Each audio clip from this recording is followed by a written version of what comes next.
Hello, Manolo Fortis Community Church. Welcome to our Sunday Simbalay. Today is April 12, 2026. And I will talk to you today about Jesus Christ redeemed us from the curses of the law. Or Jesus Christ redeemed us from the curse of the law. Nanong kinahanglan man nga naay redemption because there are curses. Na mga curse nga niabot sa katawhan, no, because of sin, because of disobedience, naabot ang tunglo. And because of that curse nga niabot, no, kinahanglan pod na ay moabot nga manluluwas. Kinahanglan na po mo abot nga mo redeem, mulukat sa iyang katawhan sa Ginoo sa mga sala, no, sa curse sa tunglo, no. And mo na nga si Jesus Christ nga abot diri sa kalibutan to redeem us from the curse of the law. Kung imo nang basahon ang Deuteronomy 28, nagasulti diha, nagahisgot diha about curses nga niabot sa mga tao, no, niabot sa Israel, niabot sa mga katawhan sa Ginoo. Ang katawhan nga gipili sa Ginoo, niabot sa ilaha ang tunglo, niabot sila ang curse.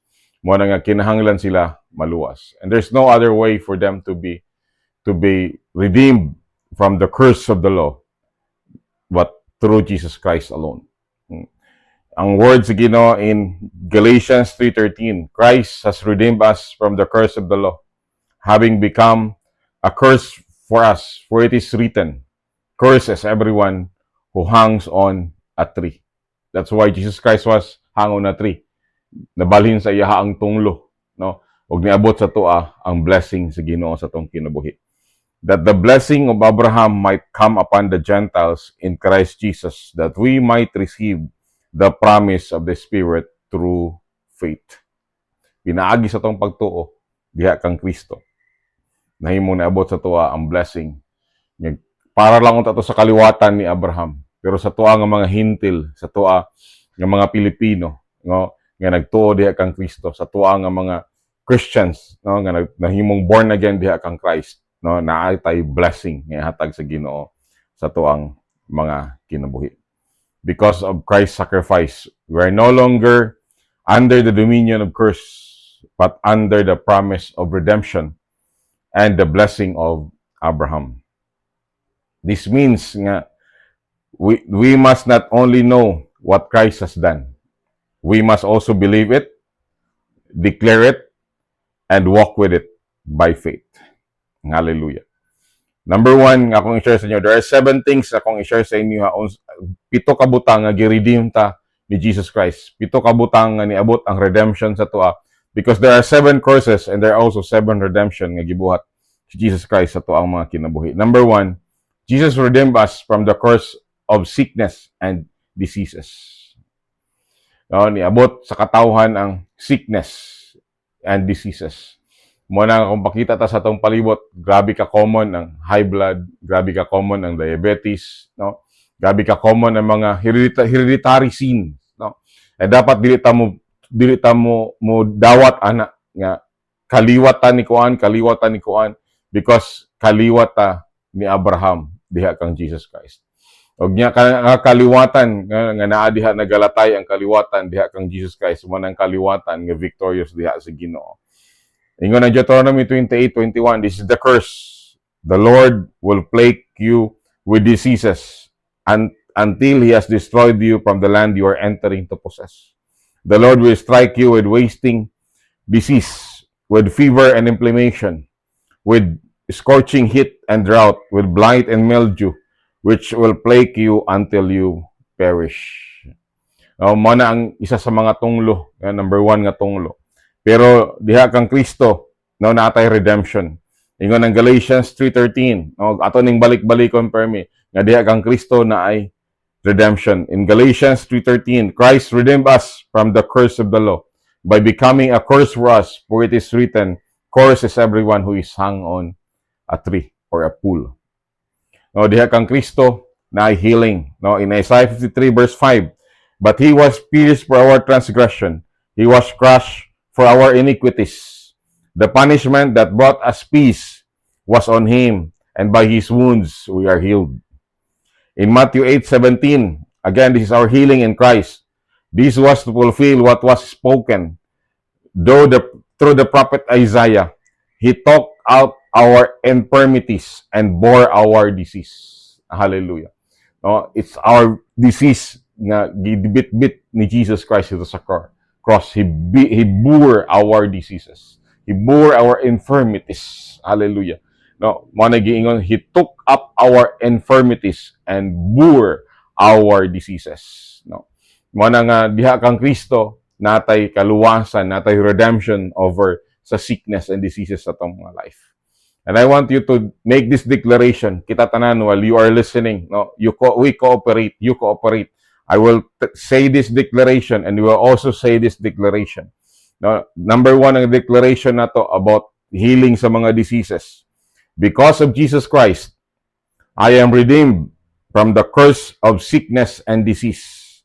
By His stripes, I am receiving healing, strength, and wholeness. Hallelujah. Manang atong kadaugan, una natong kadaugan diha sa tunglo. Number two, Jesus redeemed us from the curse of poverty and financial struggle. Dili lang kaayuhon sa Ginoo, dili lang kaayuhon ni Jesus Christ sa imuhang diseases and infirmities, ayuhon pud kaniya sa imuhang kapobrehon, ayuhon pud kaniya sa imuhang financial struggles. Now, ang course sa Deuteronomy 28:17 to 18, ay ingon diha nga, your basket and your kneading trough will be cursed. The fruit of your womb will be cursed, and the crops of your land, and the calves of your herds, and the lambs of your flock. In Deuteronomy 28:38, you will sow much seed in the field, but you will harvest little, because locusts will devour it. You will plant vineyards and cultivate them, but you will not drink the wine or gather the grapes, because worms will eat them. You will have olive trees throughout the country, but you will not use the oil, because the olives will drop up. But in the name of Jesus, because of Jesus Christ, now in Galatians 3:13, Christ redeemed us from the curse of the law by becoming a curse for us. What is written, curse is everyone who is hung on a pole. And tungod ana, sa gibuhat ni Kristo para sa tuwa dito sa cross, na provision, financial provision para sa imuha og sa kuha. Ingon ng Philippians 4:19 to 20, and my God will meet all your needs according to His riches of His glory in Christ Jesus. To our God the Father be glory forever and ever. Amen. Nanong i-bless ka sa Ginoo because for His glory. No, at the end of the day, we'll say, for the glory of God. Glory to God. In 2 Corinthians 8:9, for you know the grace of our Lord Jesus Christ, that though He was rich, yet for your sake He became poor, so that through His poverty might become rich. Grabe nga exchange na nahitabo ito sa cross. Jesus Christ, nahimo siya nga pobre. Unya kita nahimo ta nga dato. No? Nga na, mo na ang plano sa Ginoo sa imong kinabuhi, mo na ang gusto mahitabo sa Ginoo sa imong kinabuhi. You do not, dapat dili ka dili ka lacking sa imong kinabuhi. No? Ato nang gina-declare kanunay kanang shalom, nothing is missing, nothing is broken, and nothing is lacking. Hallelujah. Sa Psalm 23 verse 1, the Lord is my shepherd, I lack nothing. He makes me lie down in green pasture. He leads me beside quiet waters. That's why we have this declaration diha kang Kristo. Come on, let's do it again. Let's make a declaration. Because of Jesus Christ, I am redeemed from the curse of poverty and lack. God is my provider. He supplies all my needs according to His riches and glory in Christ Jesus. Hallelujah. That's our second victory. Diha kang Jesus Christ. Victory from curse. The third victory that we have sa tunglo. Jesus redeemed us from the curse of failure and defeat. Jesus iyatang i-redeem sa curse of failure and defeat. No? Kaya naman, na-curse sa verse sa Deuteronomy 28:25 nga giingon, the Lord will cause you to be defeated before your enemies. You will come at them from one direction, but flee from them in seven. And you will become a thing of horror to all the kingdoms on the earth. No? Pero diha kang Kristo, again, there's the redemption in Galatians 3:13. Christ redeemed us from the curse of the law by becoming a curse for us. For it is written, curse is everyone who is hung on a pole. Hallelujah. Because of that redemption nga gibuhat Jesus Christ ato nga gisulti diha sa Galatians 3:13, there is victory in Christ. Natay victory. Dili ta defeated. Dili ka defeated. I declare and I decree, you are not defeated. You are victorious. You are triumphant in Christ Jesus. Romans 8:37, no. In all these things, we are more than conquerors through Him who loved us. Hallelujah. It's a promise of Christ. We are more than conquerors. Again, in 1 Corinthians 15:57, but thanks be to God, He gives us the victory through our Lord Jesus Christ. No? So diha kang Ginoo naghatag sa tuwag kadaugan through Jesus Christ. Hallelujah. And 2 Corinthians 2:14, but thanks be to God who always lead us as captives in Christ's triumphant procession and uses us to spread the aroma of the knowledge of Him everywhere. Hallelujah. Diha kang Kristo, we are triumphant. No? We are victorious. That man nga natay declaration. Again, join me again in making this declaration in your life, in your family, in your community, in your cell group, in your ministry. Make this declaration. Because of Jesus Christ, I am redeemed from the curse of failure and defeat. I am more than conqueror through Christ. I walk in victory, not defeat, in progress, not prostration, in triumph, not shame. Hallelujah. No, you are triumphant and dili ka maulawan diha kang Jesus Christ. No, manay ka tulo nimo nga victory diha sa tunglo. No, ang ikaapat nimo nga victory, Jesus redeemed us from the curse of family breakdown and oppression. There are so many, kung makita na sa itong palibot, there are so many families nga broken. Daghang kayo mga orphan, daghang kayo gibiyaan sa mga ginikanan. No? Pero diha kang Kristo, Jesus redeemed us from the curse of family breakdown and oppression. No? Ingon ang tunglo nga gisulti diha sa Deuteronomy 28:32. Your sons and your daughters will be given to another nation, and you will wear out your eyes watching for them day after day, powerless to lift a hand. Pero diha kang Kristo, na kay power. Hallelujah. Diha kang Kristo, na kay victory. Christ redeemed us from the curse of the law by becoming a curse for us. What is written, curse is everyone who is hung on a pole. Muna nga diha kang Jesus Christ na restoration na to. No? Now, God sits the lonely in families. He leads out the prisoners with singing, but the rebellious live in a sun-scorched land. Muna gi-promise sa Ginoo sa Psalm 68 verse 6. Again, the Lord said in Isaiah 61 verse 1, the Spirit of the Sovereign Lord is on me, because the Lord has anointed me to proclaim good news to the poor, and He has sent me to bind up the broken-hearted. No? Kung broken-hearted ka sa imong family, no, ang Ginoo mo bind up anang broken-hearted sa imong life. No? Nanuman, ang imuhang Ginoo isa ang perfect nga father sa imuha. Ang imong amahan masipyat man diri sa kalibutan. No, just like my father, ang akong amahan nasipyat siya diri sa kalibutan, but I found real love diha sa tong God the Father. He has sent me to bind up the brokenhearted, to proclaim freedom for the captives, and release from darkness for the prisoner. In Colossians 1:13-14, for He has rescued us from the dominion of darkness and brought us into the kingdom of the Son He loves, in whom we have redemption, the forgiveness of sin. Hallelujah. So, dili na ka nagpuyo sa kingdom sa darkness, na naka sa kingdom sa iyang dear Son, na naka sa kingdom ni Jesus Christ, and diha na ayuhon ka sa Ginoo, na inner healing sa imong life. You will be healed from hurts nga imong nadawatan sa imong pamilya diri sa kalibutan.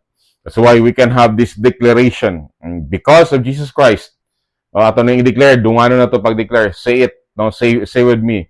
No, sabay mo sa kuha pagsulti ani. Because of Jesus Christ, I am redeemed from the curse of family breakdown and oppression. My family belongs to God. Every power of darkness and oppression is broken in the name of Jesus. My home shall experience healing, peace, and restoration. Hallelujah. Ikalima, igsoon nga kadaugan nato against curses, against tunglo. Jesus redeemed us from the curse of fear, anxiety, and mental distress.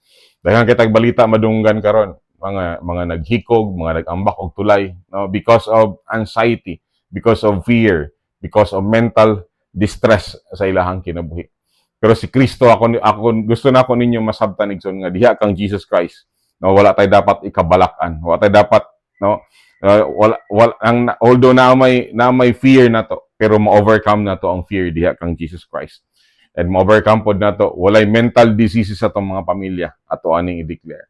Ang Deuteronomy 28:65 nagaingon, among this nation you will find no repose, no resting place for the sole of your foot. There the Lord will give you an anxious mind weary with longing and a despairing heart. No, tunglo ni nga gisulti dito sa Deuteronomy 28:65. Paingon sa 67. Ingon diri, you will live in constant suspense, filled with dread both night and day, never sure of your life. In the morning you will say, if only it were evening, and in the evening if only it were morning, because of the terror that will fill your heart and the sight of your eyes will see. Igsoon na may tunglo nga gisulti sa imuhang kinabuhi, pero diha karon kang Kristo because you have already received Jesus Christ as your Lord and Savior, and nagafollow na ka kang Jesus Christ ng imuhang Ginoo ug manluluwas. I declare and decree sa imuhang kinabuhi that Christ redeemed you from the curse of the law by becoming a curse for you. For it is written, curse is everyone who is hung on a pole or a tree. Hallelujah. Wala nga diha kang Kristo, walay fear, walay anxiety, nanuman, na ikalinaw, na peace diha kang Christ. In John 14:27, peace I live with you, my peace I give you. I do not give to you as a world gives. Do not let your hearts be troubled and do not be afraid. Hallelujah. Diha kang Jesus Christ na kay kalinaw. Na ayaw kahadlok, no? Daghan man kay kabalaka karon because of what is happening around us. No? Taas ang presyo sa krudo, taas ang presyo sa gasolina. Everything is increasing, no? Pero diha kang Kristo, we have nothing to fear. In Philippians 4:6-7, do not be anxious about anything, but in every situation, by prayer and petition, with thanksgiving, present your request to God. And the peace of God, which transcends all understanding, will guard your heart and your mind in Christ Jesus. Hallelujah. The peace of Christ. Jesus Christ is the Prince of Peace, and He will guard your heart. He will guard your mind, and will guard your heart. Hallelujah. Muna nga natay declaration diha kang Kristo. Together again, let's declare this together. Because of Jesus Christ, I am redeemed from the curse of fear, anxiety, and mental distress. I receive the peace of Jesus over my heart and mind. I will not live in torment, fear, or confusion. I walk in peace, faith, and a sound mind. Hallelujah. That's our fifth victory over the curse. And ikaunom na to nga kadaugan igsoon, Jesus Christ redeemed us from the curse of bondage and oppression. No, di lang takabantay igsoon, pero ang sin oppress us. No, ginadaghan kay mga Christians, ginadaog-daog sila sa sin, ginadaog-daog sila sa demonyo sa ilang kinabuhi. They're harassed, they're helpless over the works of devil sa ilang life. Ingon ang Deuteronomy 28:41, mo ni ang curse sa gisulti. You will have sons and daughters, but you will not keep them, because they will go into captivity. Captive sila sa sin, captive sila sa pornography, captive sila sa mga sexual sin, captive sila sa world, captive sila sa lust of the flesh, lust of the eye, and pride of life. Di captive sila. No? Mga nagahawid. No? Remember this nga, ang isa ka pa maagi sa kaaway, no? No, is kanang i-tempt niya ang mga tao. Mo na iyang pamaagi. Di man pugson sa yawa, di mo wala man siya capacity para mo pugos sa imo. Pero na siya capacity to tempt you. And when you accept the temptation, and when you are tempted, mo nang magsugod ang sin. No, daghan kayo enslaved di lang kayo nato manotice, pero na in slavery sa sin, addiction. No, kaning addiction, dili na ni addiction sa drugs, also addiction sa mga dula. Addiction sa tanan nga nagapalibot sa imuhang mga kinabuhi, nga mao imuhang priority sa imuhang kinabuhi, na imo kang addict ana. Spiritual bondages, na mga spiritual bondages. Na mga oppression or nga ani nga corrupt nga wicked nga world. Nagpuyo man tani nga corrupt og wicked nga world, and they are influenced by the world. Nagapadala po sila sa influence sa kalibutan. Mo na ang ilahang bondage and oppression. No, mo na ibuhaton ni Satan i-manipulate ang atong mind by sa dihang matamta, no, wa ta kabalo nahimo na ditang bondage. Ang sinig son magsugod na siya sa temptation. At pag nag-give in ka sa temptation, no, sometimes lisod na kayo ibalik, no. Lisod na kayo ihawa pa. Mo nang ayaw gid pag-give in sa temptation para nagikaluwasan. Pero diha kang Kristo, natay kaluwasan. Kung naka-give in naman ka, I tell you, na ay kaluwasan diha kang Kristo. In Galatians 3:13, Christ redeemed us from the curse of the law, having become a curse, for it is written, curse as everyone who is hung on a tree. Diha kang Jesus Christ, na kay redemption. Natay freedom diha kang Jesus. In John 8:34, Jesus replied, very truly I tell you, everyone who sins is a slave to sin. Then verse 35, now a slave has no permanent place in the family, but a son belongs to it forever. Verse 36, so if the Son sets you free, you are free indeed. Hallelujah. Kung naman gani oppression, no, there's only one that will set you free, Jesus Christ, the Son of God. Hallelujah. Niani siya para pag-set free sa imuhang kinabuhi. Hallelujah. If you are to attend the encounter, so tiyan ta kaigsoon na ay set free nga mahitabo sa imong, you will be set free in the encounter. Na inner healing nga mahitabo sa imong encounter. Hallelujah. In Colossians 1:13-14, for us rescued us from the dominion of darkness and brought us into the kingdom of the Son He loves, in whom we have redemption, the forgiveness of sins. Hallelujah. Nag-give in man ta sa sala, na ikapasayloan. Igsoon. Manay akong na-experience. I am a drug addict, but I am forgiven. Hallelujah. And I now live in the purpose and plan of God sa kong kinabuhi. Tungod sa iyahang grasya o tabang sa kong kinabuhi. And 2 Corinthians 3:17, now the Lord is the Spirit. And where the Spirit of the Lord is, there is freedom. Hallelujah. Nasa imong espiritu sa Ginoo, ug na ang espiritu sa Ginoo sa imuha para maghatag sa imong kadaugan over sa oppression sa enemy sa imong life. Over sa temptation nga ginabuhat sa enemy sa imuhang kinabuhi. Hallelujah. Mo na nga natay declaration diha kang Kristo. Amen? No, natay freedom no diha kang Kristo, natay redemption diha kang Kristo. Mo na we declare. Come on, we declare this together. No, come on, say it again. Participate diha sa inyong pagtan-aw ani. Because of Jesus Christ, I am redeemed from the curse of captivity and slavery. I am no longer a slave, but a son in the house of God. Every chain of bondage, addiction, and oppression is broken in the name of Jesus. Whom the Son sets free is free indeed. Hallelujah. And number 7, Igsoon, this is the last curse na nahimutang madaugon. Jesus Christ redeemed us from calamity and destruction. Jesus Christ redeemed us from calamity and destruction. No, na magtunglo aning calamity and destruction. In Deuteronomy 28:23-24, the skies above will be as unyielding as bronze, and the earth beneath will be as hard as iron. The Lord will change the rain that falls on the land into powder, and dust will pour down from the sky until you are destroyed. Grabe siya nga tunglo. And I want you to know, Igsoon, no, nga kani nga fallen world nga tong ginapuy-an, no, napag yung mga storms, napag yung mga earthquake pa nga mahitabo, napag yung mga drought nga mahitabo, napay famine nga mahitabo, napay mga disaster nga mahitabo. Pero si Jesus nag-assure sa tuwa. No, wala man siya nag-assure si Jesus Christ nga wala na yung famine, wala na yung storm, wala na yung earthquake, no, wala na yung disaster na alang gihapon. Pero what Jesus Christ assure us is His protection and preservation sa tong life. Amen. No, mo na gi-assure niya sa to. No, we can hope in Jesus Christ. We can have that hope nga, Lord, in this fallen world nga mong ginapuy-an, nga naay storm, naay earthquake, naay drought, naay famine, naay disaster paghihapon, naay mga calamities nga kahitabo. No, ikaw ang Ginoo, siya ang Ginoo nag-promise sa tuwa og protection. Siya ang Ginoo nag-promise sa tuwa og preservation sa tong mga kinabuhi. We can trust in God for preservation. We can trust in God for protection. We can trust in God for provision. and sustaining grace in the midst of possible disaster nga maabot sa tong kinabuhi.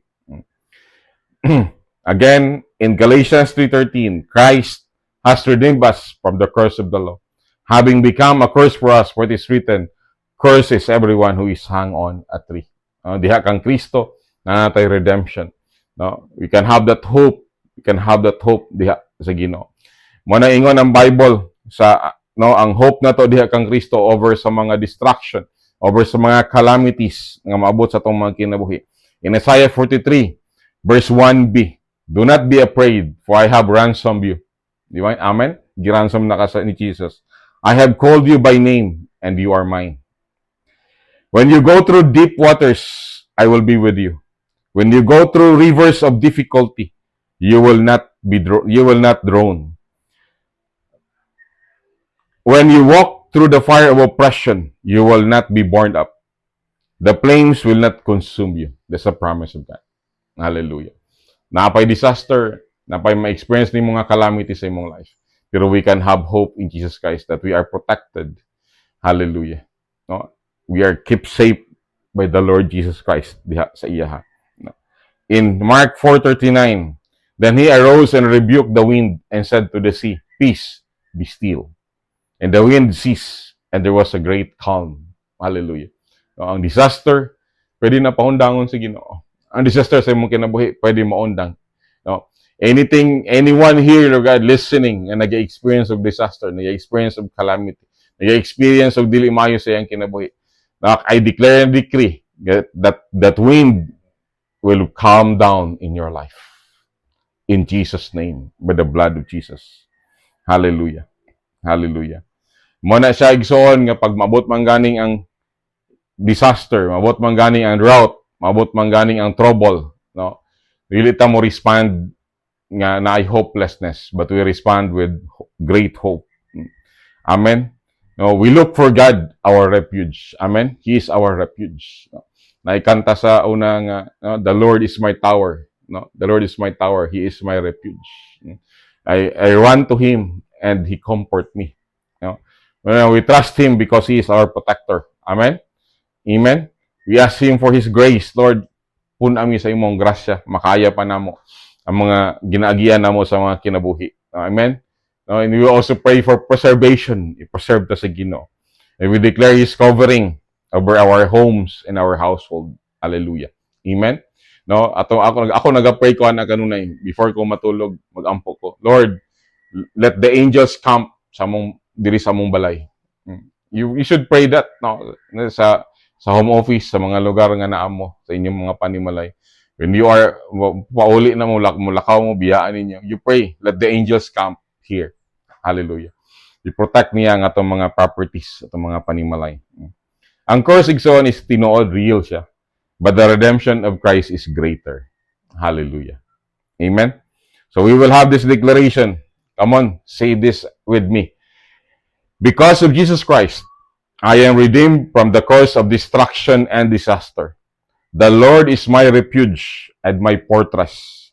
No harm will overtake me, and no disaster will come near my dwelling. God will preserve, protect, and provide for me and my household." Hallelujah. That's a powerful declaration. Kaning inyong mga nadunggan, igsoon. Unsa may inyong response, unsa may dapat response na to aning ato mga nadunggan. Number 1, believe what Christ has done. Tuuhan nimo ang gibuhat ni Kristo. Ato nang gibalik-balik, di ba? Ato nang giotro-otro. No? In Christ Jesus, there is redemption.